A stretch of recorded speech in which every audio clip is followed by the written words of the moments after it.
Olá pessoal, tudo bem? Recentemente eu tenho estudado a primeira epístola de João e eu quero compartilhar nesse vídeo algumas coisas que falaram forte ao meu coração a respeito disso aí, certo? Então vamos primeiro ler o começo. Eu vou fazer vários vídeos com relação à epístola de João. Deixa eu só abrir aqui a epístola. 1 João capítulo 1, verso 1 ao 4. Eu vou ler aqui para você pode acompanhar na sua Bíblia, eu vou ler a Almeida Revista e Atualizada. Olha o que diz aqui: o que era desde o princípio, o que temos ouvido, o que temos visto com os nossos próprios olhos, o que contemplamos e as nossas mãos apalparam com respeito ao verbo da vida. E a vida se manifestou, e nós a temos visto, e dela damos testemunho. E vos anunciamos a vida eterna, a qual estava com o Pai e nos foi manifestada. O que temos visto e ouvido anunciamos também a vós outros, para que vós igualmente mantenhais comunhão conosco. Ora, a nossa comunhão é com o Pai e com o seu Filho Jesus Cristo. Estas coisas vos escrevemos, para que a nossa alegria seja completa. Então ele já vai começar dizendo aí o que era desde o princípio. Assim como Gênesis diz que no princípio criou Deus o céu e a terra. 1 João vai começar também dizendo o que era desde o princípio. Assim como o Evangelho de João também começa, que no princípio era o Verbo, e o Verbo estava com Deus e o Verbo era Deus. Então, de cara já diz algo muito importante. Jesus pré-existe desde sempre. Jesus é eterno. Antes de Abraão, eu sou, é o que Jesus declara. Então Jesus é Deus. Isso faz uma diferença enorme para a nossa fé cristã. Jesus não é simplesmente uma boa influência, Jesus não é somente alguém que ensinou valores éticos superiores, não. Jesus não se limita a isso, Jesus é o próprio Deus. Então, primeira coisa muito importante que precisa ficar claro é de que Jesus sempre existiu, Jesus sempre esteve em comunhão com o Pai, e nós entendemos isso, João explicando diretamente. Então, é isso que está explicando no princípio era o Verbo estava com Deus, como eu falei. E a vida eterna é interessante, porque em João 17,3, inclusive eu peguei aqui, para colocar para nós, para a gente ler e deixar bem claro. Deixa eu só achar aqui de novo. João 17,3 está aqui. A vida eterna é esta, que te conheçam a ti, o único Deus verdadeiro, e a Jesus Cristo, a quem enviaste. Isso é a oração de Jesus, é conhecer a Deus e a Jesus Cristo, a quem enviaste. Conhecer Deus, conhecer Jesus, isso traz vida eterna, porque nele está a vida eterna. Ele é eterno. Ninguém pode, essa é uma frase que o pessoal fala muito, né? Por aí, ninguém dá aquilo que não tem. Jesus é eterno, ele te dá vida eterna. E a segunda coisa muito forte em relação a esses textos que nós lemos é que Jesus se manifestou objetivamente, historicamente. Jesus apareceu. Muitos ouviam a voz de Deus. João vai dizer aquilo que a gente ouviu, mas muitos ouviram. Aquilo que a gente viu, mas muita gente teve visões, ouviram, tiveram visões. Aquilo que as nossas mãos apalparam, aquilo que a gente tocou.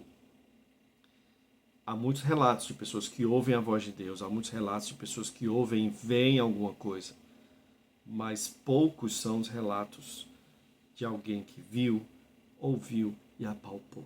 São os três sentidos mais apelativos nossos. Nós temos recursos, a ciência busca recursos para você enxergar melhor, para você ouvir melhor. Nós temos necessidade de afeto, de encostar. Essas três coisas são muito importantes para nós seres humanos. Claro que o nosso olfato, o nosso paladar também são importantes, mas esses três parece que a gente percebe que é real. Se eu sentir, mesmo que eu não veja, mas se eu sentir, se eu pegar, se eu tocar. Essa é a experiência que João teve, essa é a autoridade dele dizer que ele viu Jesus. Não é uma experiência, Jesus não é uma experiência mística. Jesus não é uma história inventada. Jesus existiu. Precisamos ter essa certeza. Jesus é Deus, Jesus é eterno, Jesus nos dá a vida eterna. Mas Jesus existiu objetivamente. Jesus existiu de verdade. E tentaram tirar isso de Jesus. Mas hoje já é mais consenso de que Jesus existiu. Mas não é consenso que Jesus é Deus.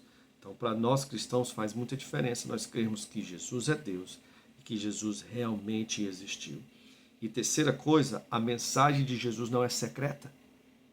Há muitas mensagens que a gente gosta de teorias da conspiração, porque dá a entender que nós sabemos algo que os outros não sabem. Todo mundo está sendo enganado, menos eu, porque eu sei que existe uma teoria por trás para acontecer isso, para governar o mundo, para dominar. Há quem diga que a Bíblia é um livro escrito pelos judeus para dominar o mundo, e nós gostamos dessas histórias, essas teorias da conspiração, porque elas nos fazem achar que nós temos uma mensagem que ninguém tem. Mas nós cristãos, nós temos uma mensagem que é para que todos tenham. A nossa mensagem não é segredo de forma alguma. Se existe algo que não combina com o cristianismo, é mensagem secreta. O próprio Jesus disse para os discípulos: vão Jerusalém, olha, fiquem reunidos até que do alto vocês recebam poder. Vocês serão minhas testemunhas em Jerusalém, Judéia, Samaria, até os confins da terra. Existe uma mensagem autorizada. A biografia de Jesus não é uma biografia não autorizada. É autorizada, ele mesmo disse: vão, falem, ensinem, façam discípulos. Jesus nos permite.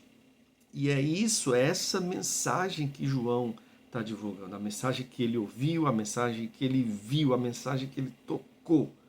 É algo muito poderoso e algo que ele não quer que aqueles irmãos para quem ele escreveu essa carta fiquem de fora, e a gente não pode ficar de fora e nem deixar ninguém de fora dessa informação de que Jesus nos dá a vida eterna, de que Jesus existiu verdadeiramente.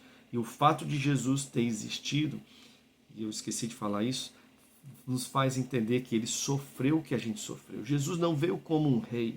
Jesus não é uma divindade que se tornou real. Jesus não participou da elite religiosa. Jesus não veio como Deus para não sofrer. Jesus veio sofrendo. Desculpa. Jesus sofreu. Jesus sabe o que a gente passa.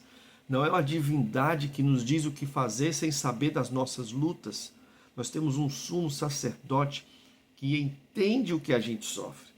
Então, o fato de Jesus ser Deus mostra o quanto Deus nos ama, porque ele se fez limitado humanamente e ele se apresentou objetivamente na história para que todos soubessem.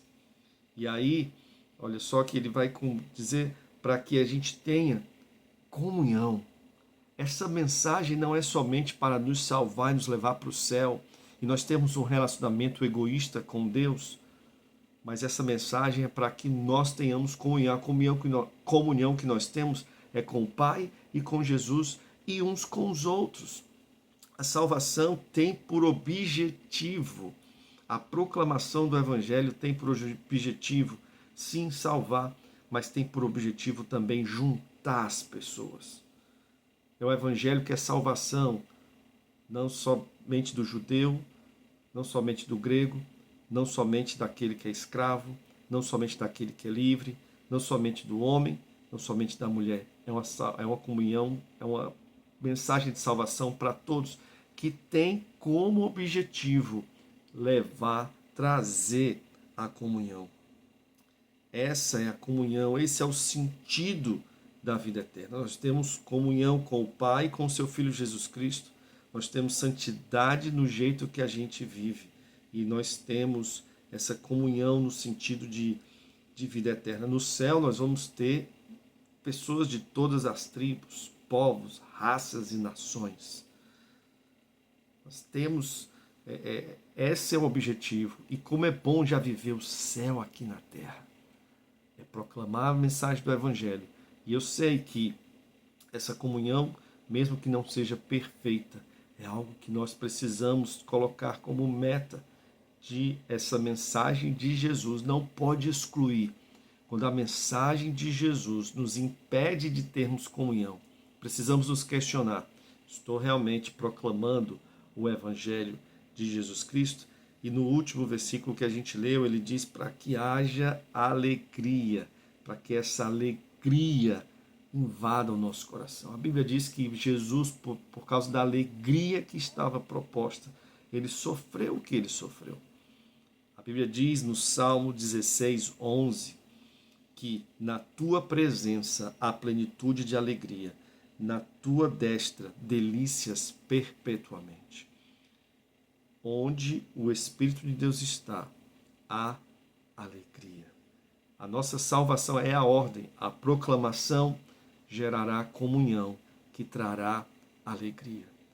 No céu nós teremos uma festa de casamento, uma festa alegre. A alegria, quando você vai ver o fruto do Espírito, é amor, que permite a gente ter comunhão, alegria. E aí segue a lista do fruto do Espírito. Que a gente possa ter essa certeza de que Jesus é Deus, mas que Jesus apareceu objetivamente, de que essa mensagem precisa ser proclamada, e que a proclamação dessa mensagem nos faça aprendermos a andarmos juntos uns com os outros, e que isso gere alegria no nosso coração. Espero que essa palavra tenha abençoado a sua vida, que Deus te abençoe, e segue aí essa rede social onde você viu esse vídeo, porque de tempos em tempos eu vou lançando a sequência desses devocionais na primeira epístola de João. Que Deus te abençoe.